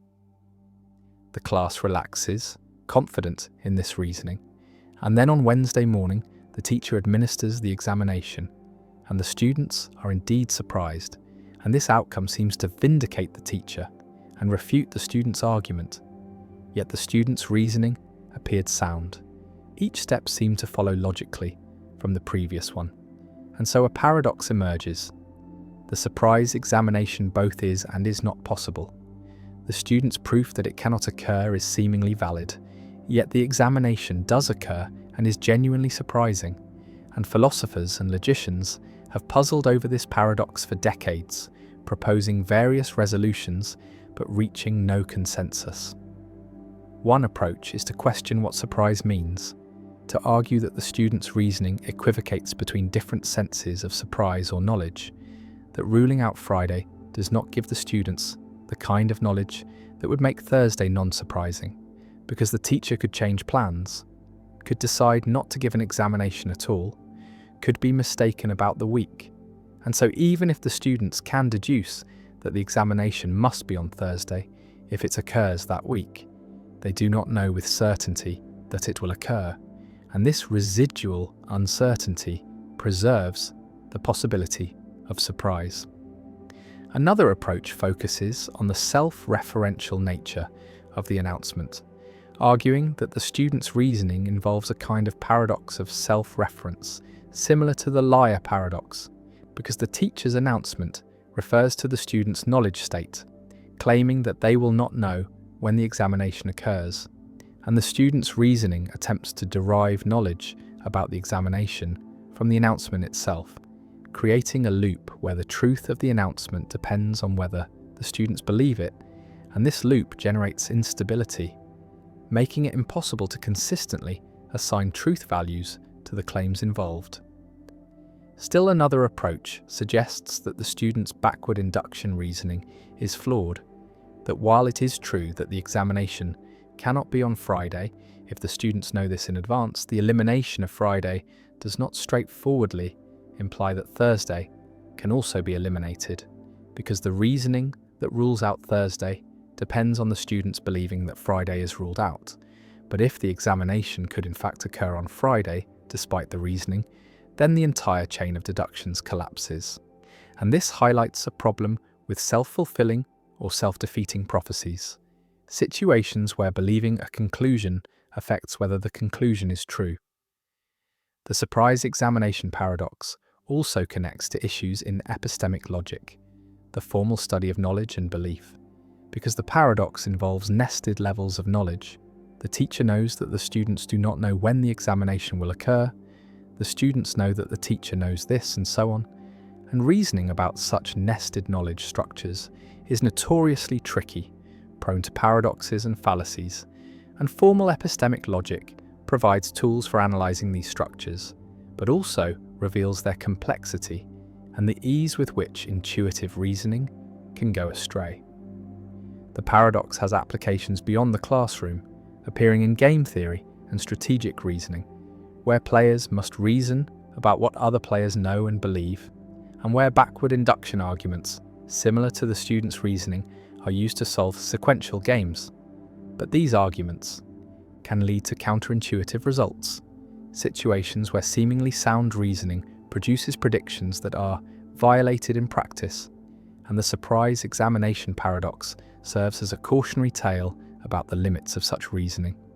The paradox also raises questions about the nature of surprise itself, whether surprise is a psychological state, a relation between expectations and events, or a logical property of statements and situations, and whether it is coherent to announce in advance that something will be surprising, because the act of announcing seems to undermine the surprise, yet in practice surprise examinations do occur and are surprising, and so perhaps surprise is not as fragile as the student's reasoning suggests. Perhaps it is compatible with some forms of foreknowledge, with knowing that something will happen without knowing when or how. The teacher's announcement, the student's reasoning, and the actual occurrence of the examination on Wednesday form a triangle of tension, each element seemingly incompatible with the others, yet all actually occurring, and the paradox remains unresolved, a puzzle that continues to generate papers and debates, a simple scenario that conceals deep issues about knowledge, belief, time, and the logic of self-reference. And it stands as a reminder that reasoning, even careful logical reasoning, can lead us astray when the premises involve reflexive concepts, when statements refer to their own truth or to the knowledge states of those who hear them, and that the gap between theory and practice, between what logic seems to prove and what actually happens, can reveal faults in our logical frameworks or in our understanding of concepts like knowledge and surprise, or perhaps in the very idea that logic can fully capture the complexities of situations involving human belief and expectation, and the examination comes unexpected despite the announcement, surprising despite the reasoning, and the students, shocked and unprepared, realize that the paradox is not merely abstract but painfully real, and the teacher smiles, victorious, having somehow managed to do the impossible, to give a surprise examination that was announced in advance, and yet remained a surprise, and the paradox endures, unsolved and perhaps unsolvable, a crack in the edifice of logical reasoning that no amount of analysis has yet managed to seal. The trolley problem: would you kill one person to save 5? A runaway trolley speeds down a track, out of control, and ahead on the track 5 people are tied up, unable to move, unaware of the approaching danger, and the trolley will kill them all unless something is done. And you stand next to a lever that controls a switch, and if you pull the lever, the trolley will be diverted onto a side track, and on that side track, one person is tied up. And pulling the lever will save the 5 people, but will kill the one person, and you have seconds to decide. And the question is asked: should you pull the lever? Should you actively cause one person's death to prevent 5 deaths? And this is the trolley problem, a thought experiment in ethics first formulated by philosopher Philippa Foot in 1967 and later refined by Judith Jarvis Thompson. And the problem has generated endless debate about the nature of moral responsibility, about the difference between killing and letting die, about whether the consequences of an action are all that matter or whether the act itself has moral significance, independent of outcomes. Visualize the scenario: the track stretches ahead, the 5 people bound and helpless, the trolley barreling toward them, unstoppable, and you at the switch, hand on the lever, and time slows as you deliberate. If you do nothing, 5 people die. If you pull the lever, 1 person dies, and the arithmetic seems simple. 5 is greater than 1. Saving 5 lives at the cost of 1 is a net gain. And by this consequentialist reasoning, you should pull the lever. You should minimize harm, maximize lives saved. And many people, when presented with this scenario, say they would pull the lever, would divert the trolley, would accept responsibility for causing 1 death to prevent 5. But now consider a variation, the Fat Man variant, also called the footbridge scenario, where you stand on a bridge above the tracks, and the trolley is approaching below, heading toward the 5 people, and next to you on the bridge stands a very large person, large enough that if pushed off the bridge, they would fall onto the tracks, and their body would stop the trolley, saving the 5 people, but killing the large person.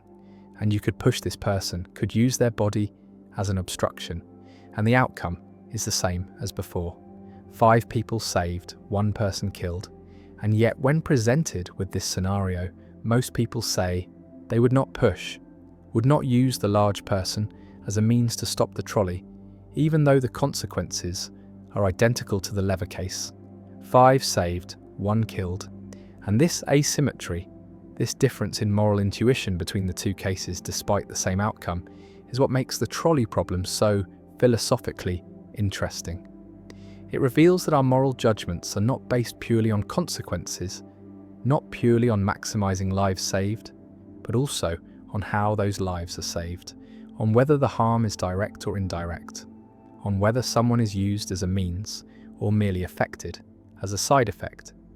The distinction involves the doctrine of double effect, a principle in ethics that says there is a moral difference between intending harm as a means to an end versus foreseeing harm as an unintended side effect. In the lever case, pulling the lever is intended to divert the trolley, and the death of the 1 person is a foreseen but unintended side effect. The 1 person dies because they happen to be on the diverted track, but their death is not the means by which the 5 are saved. The means is the diversion itself, whereas in the Fat Man case, pushing the person is intended precisely to use their body to stop the trolley. Their death is the means by which the 5 are saved, and this makes the act feel more like murder, more like using a person as a tool. And the doctrine of double effect says that intending harm as a means is morally worse than foreseeing harm as a side effect, even if the outcomes are identical. Critics argue that this distinction is spurious, that consequences are what matter, that if 5 lives are saved and 1 life is lost, the moral calculus is the same, regardless of how the result is achieved, and utilitarians, who judge actions by their consequences, say that both pulling the lever and pushing the large person are morally required if they maximize overall welfare, and any moral theory that forbids saving 5 lives to avoid directly causing 1 death is absurd, is giving too much weight to squeamishness or moral intuitions that evolved in contexts very different from modern ethical dilemmas. But defenders of deontological ethics, ethics based on duties and rules rather than consequences, argue that people have rights, that using someone as a means without their consent violates their dignity, that not all ways of achieving good outcomes are permissible, and that the fat man case is wrong precisely because it treats the large person as a mere tool, as an object to be sacrificed for the greater good. And this violates the Kantian principle that people are ends in themselves, never merely means. The trolley problem also raises questions about moral responsibility and causation, because in the lever case, you cause the death of the 1 person by pulling the lever, you redirect the trolley, but in the do-nothing case, you do not cause the death of the 5 people. The trolley causes their deaths, and you merely fail to prevent it. And some moral theories distinguish between killing and letting die, between acts and omissions, and say that killing is worse than letting die, that actively causing harm carries more moral weight than passively allowing harm. And by this reasoning, pulling the lever might be wrong because it involves killing, whereas doing nothing involves only letting die. But this asymmetry is controversial. Many philosophers argue that there is no deep moral difference between killing and letting die, that if you can prevent 5 deaths at the cost of 1 death, you should do so, regardless of whether the mechanism involves action or inaction. Visualize standing at the lever, frozen by indecision, the trolley approaching, the seconds ticking away, and your mind races through arguments, through principles, through gut reactions, and different moral frameworks give different answers. Consequentialism says pull, deontology says maybe not. Virtue ethics asks what a virtuous person would do, and the answer is not obvious, depends on which virtues are relevant: courage, compassion, respect for autonomy. And the problem reveals that our moral intuitions are not consistent, not unified by a single principle, but are a patchwork of different considerations, different values that sometimes conflict. And in hard cases like the trolley problem, these conflicts become explicit, become impossible to ignore, and we must choose which principle to prioritize, which value to uphold. And there is no algorithm, no formula that tells us the right answer, only judgment, only the difficult work of weighing competing considerations and making a choice we can live with. The trolley problem has been studied empirically. Psychologists have presented it to thousands of subjects, measuring their responses, looking for patterns, and the results confirm that most people distinguish between the lever and the fat man cases. Most would pull the lever, but not push the fat man. And brain imaging studies suggest that different parts of the brain are involved. The lever case activates regions associated with reasoning and calculation, while the fat man case activates regions associated with emotion and social cognition. And this suggests that our moral judgments involve both rational deliberation and emotional response, both utilitarian calculation and deontological intuition, and different scenarios trigger different systems. And the tension between these systems is what makes moral dilemmas difficult.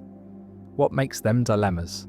Cases where no answer satisfies all our moral intuitions, where any choice involves sacrifice, involves accepting consequences or violating principles. And the trolley problem, artificial as it is, captures this structure, this irreducible difficulty that characterizes real moral life. The trolley speeds on, the people lie helpless, the lever waits, and the choice must be made: pull or don't pull, act or refrain.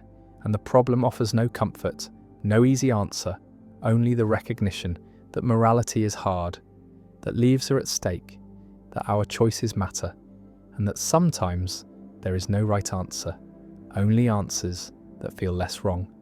And the trolley problem endures, not because it resembles real dilemmas we face, but because it distills the structure of moral conflict, because it forces explicit the trade-offs we usually avoid, and because it reminds us that ethics is not a set of rules to be followed mechanically, but a practice requiring judgment, requiring courage, requiring the willingness to make difficult choices and accept responsibility for their consequences.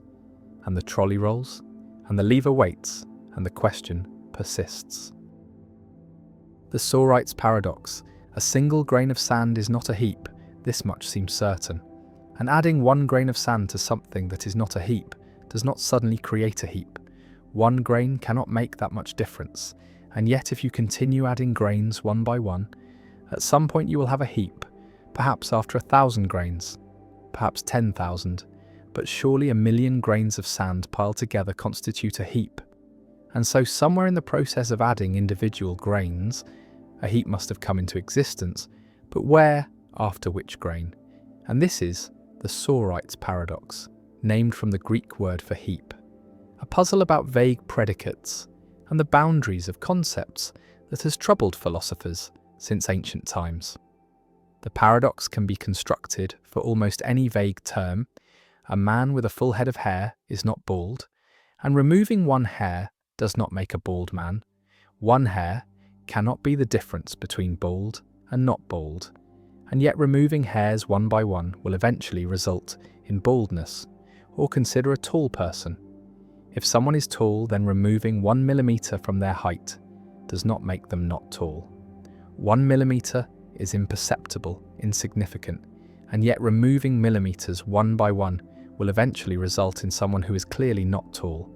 And the same pattern applies to colours, to wealth, to age, to nearly every predicate we use in ordinary language.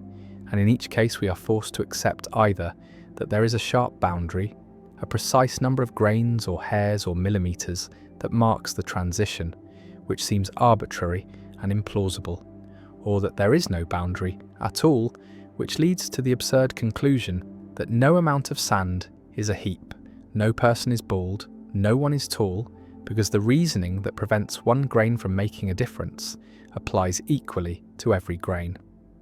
The paradox exposes the vagueness inherent in natural language, the fact that most of our concepts do not have sharp boundaries, but instead fade gradually from clear cases to borderline cases to clear non-cases, and this vagueness creates logical problems, because classical logic assumes that every statement is either true or false, that predicates have determinate extensions, that there is a fact of the matter about whether any given collection of sand grains is a heap, but vague predicates resist this bivalent structure, and the Sorites paradox forces us to choose between preserving classical logic and accepting sharp boundaries, or rejecting classical logic and developing new logical systems that can handle vagueness. Some philosophers bite the bullet and accept that vague predicates have sharp boundaries, that there is a precise number of hairs that separates bald from not bald, even though we do not and perhaps cannot know what that number is. And they argue that this is no more mysterious than other forms of ignorance. That epistemicism, the view that vagueness is ignorance of sharp boundaries, preserves classical logic at the cost of accepting counterintuitive, hidden thresholds. Others reject sharp boundaries and embrace many-valued logic or fuzzy logic, systems where statements can be partially true, where being a heap admits of degrees, where a collection of grains can be somewhat a heap, more of a heap than another collection, but less of a heap than a third, and truth values range continuously from 0 to 1, rather than being restricted to true and false. Still others argue that vague predicates are context-sensitive, that what counts as a heap depends on the purposes and standards operative in a given context. That in some contexts a small pile might count as a heap, while in others only a large pile would. And so there is no absolute fact about heaphood, only relative facts indexed to contexts. The Sorites paradox also has practical implications. In law, where vague terms like reasonable or substantial must be applied to real cases. In medicine, where diagnoses depend on thresholds that are often vague. In ethics, where drawing lines between permissible and impermissible actions may require arbitrary boundaries that the Sorite's reasoning undermines. And in these domains, the paradox is not merely an abstract puzzle, but a genuine challenge to decision-making and judgment. The paradox remains unresolved.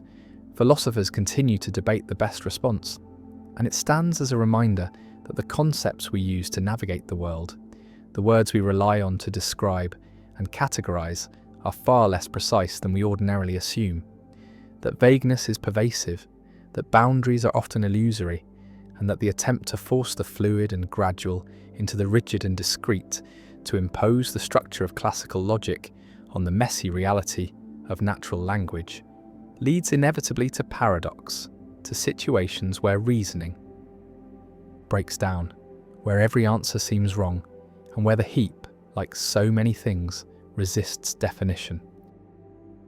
The split brain paradox. When one person becomes two, a patient suffers from severe epilepsy, seizures that cannot be controlled by medication, seizures that spread across the brain, causing disability and danger. And as a last resort, surgeons perform a procedure called corpus callosotomy, severing the corpus callosum, the massive bundle of nerve fibers that connects the left and right hemispheres of the brain. And this procedure prevents seizures from spreading, confines them to one hemisphere, and after surgery the patient seems normal, speaks and acts as before, personality intact, memories preserved, and casual observation reveals no deficit. But careful testing reveals something extraordinary, something deeply strange. The two hemispheres have been separated, are processing information independently, are operating as two separate cognitive systems. And in certain experimental conditions, the hemispheres appear to have different perceptions, different knowledge, different intentions, and the patient, who was one person with one unified consciousness before surgery, now seems to be two persons, two separate centers of awareness inhabiting a single body. And this is the split brain paradox, a puzzle about personal identity, about the unity of consciousness, about whether consciousness is divisible, and about what counts as a person. And the phenomenon, discovered and studied extensively by Roger Sperry and Michael Gazzaniga, challenges our assumptions about the self, about the unity of the mind, and about whether consciousness is necessarily singular or could be plural within a single brain. Imagine the split brain setup. The patient sits before a screen, and images are flashed briefly to either the left or right visual field, and because of how vision is organized, the left visual field projects to the right hemisphere and the right visual field to the left hemisphere. And normally, the hemispheres communicate through the corpus callosum, sharing information. But in split brain patients, this communication is severed, and information presented to one hemisphere is not available to the other, and the left hemisphere, which controls language, can report what it sees, but the right hemisphere, which typically lacks language, cannot speak.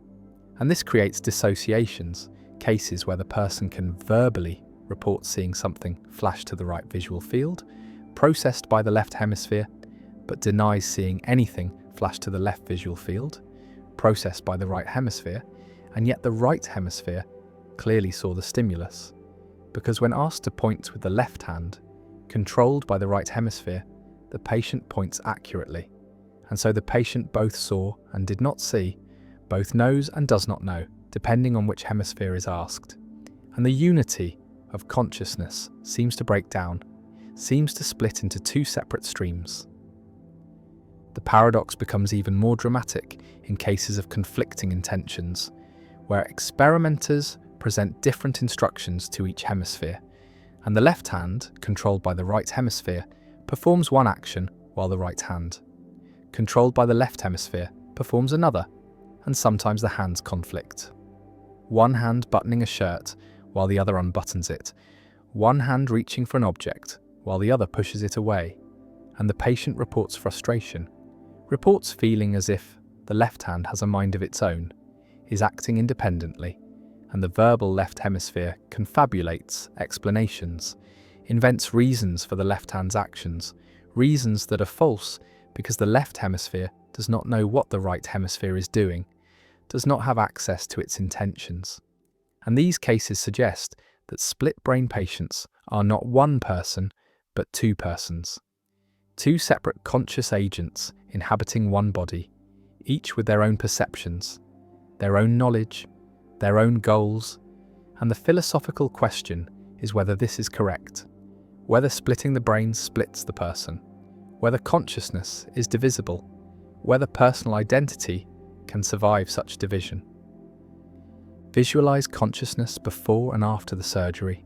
Before surgery, there is one unified consciousness, one stream of awareness, experiences from both hemispheres integrated, and after surgery, this unity is broken. Each hemisphere processes information separately, and the question is whether there are now two consciousnesses, two subjects of experience, or whether there is still one consciousness that has become disconnected from some information, and different philosophers give different answers.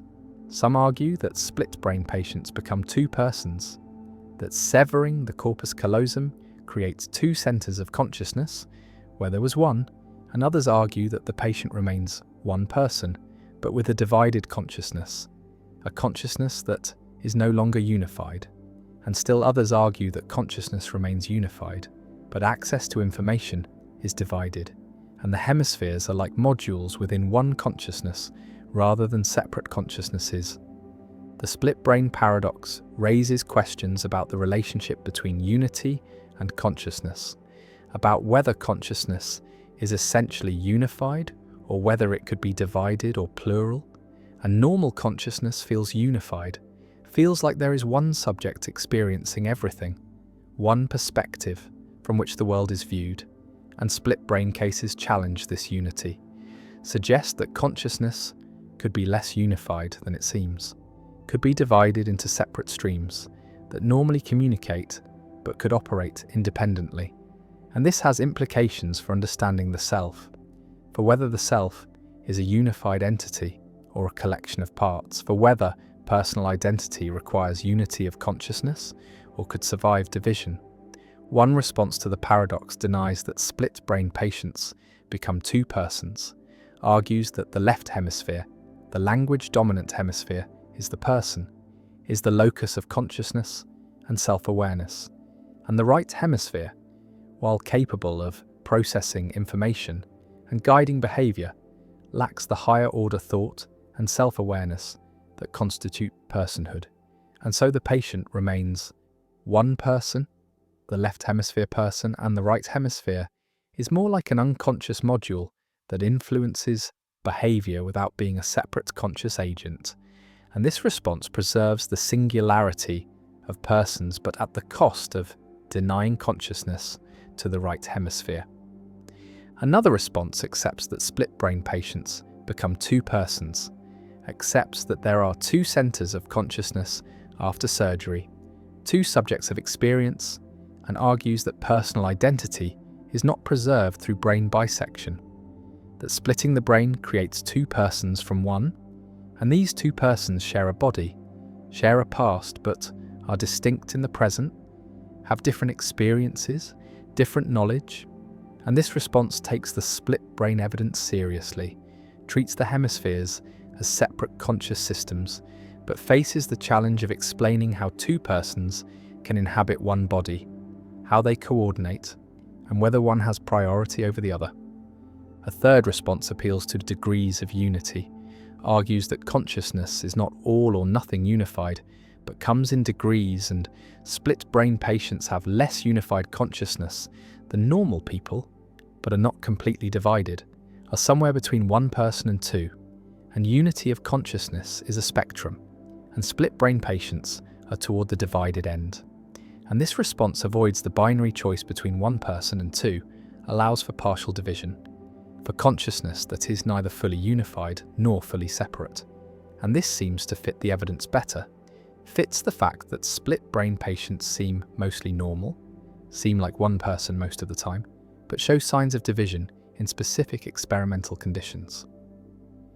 The split-brain paradox also connects to debates about personal identity over time, about what makes you the same person you were yesterday, about whether personal identity requires psychological continuity, and split brain cases are like thought experiments about fission made real, are actual cases where one person seems to become two, and philosophers have long debated fission cases, cases where a person's brain is divided and placed in two bodies, and asked whether the original person survives, and if so, which resulting person is the original.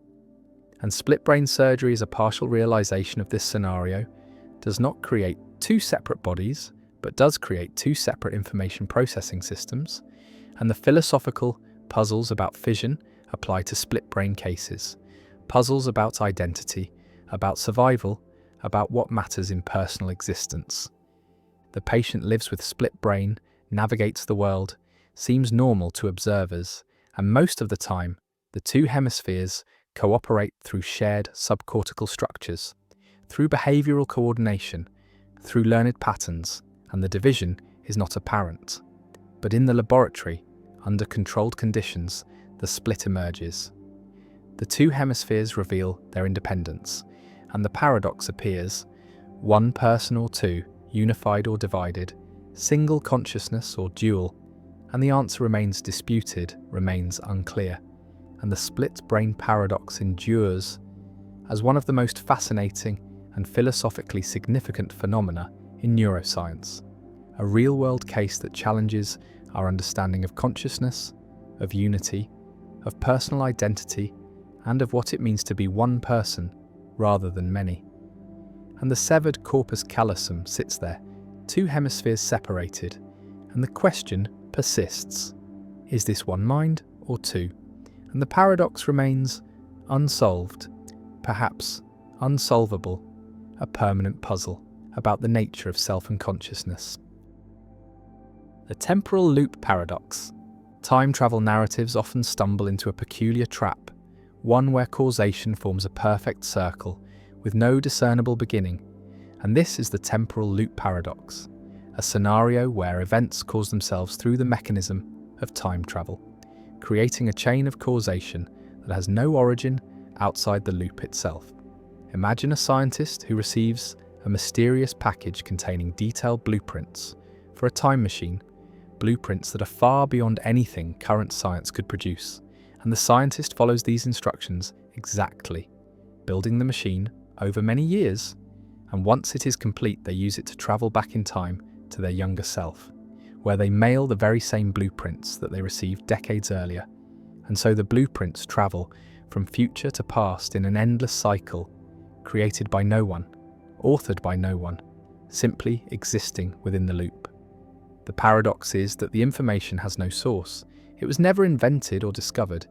It merely circulates through time, and the same pattern can apply to objects, people, or even entire chains of events, creating closed causal loops, where every event is both cause and effect, where nothing enters the loop from outside and nothing leaves, a self-contained system that violates the intuition that everything must have an origin, that causes must precede effects in a linear chain stretching back to some first cause. Some physicists argue that such loops are permitted by the equations of general relativity, which allow for closed time-like curves under certain exotic conditions, space-time paths that circle back on themselves so that travelling forward in time eventually brings you to your own past. And if such curves exist, then temporal loops are possible, strange but not contradictory. Others find the loops deeply troubling, a violation of the principle of sufficient reason, the idea that everything must have an explanation, that there must be a reason why the blueprints contain the information they do, but in a temporal loop, there is no reason, no explanation. The information simply is, trapped in eternal recurrence. The loop also raises questions about entropy and the second law of thermodynamics, which states that disorder always increases over time. Yet in a temporal loop, information or objects would circulate indefinitely, without decay, never accumulating errors, never losing coherence. And this seems to violate the fundamental arrow of time that thermodynamics imposes.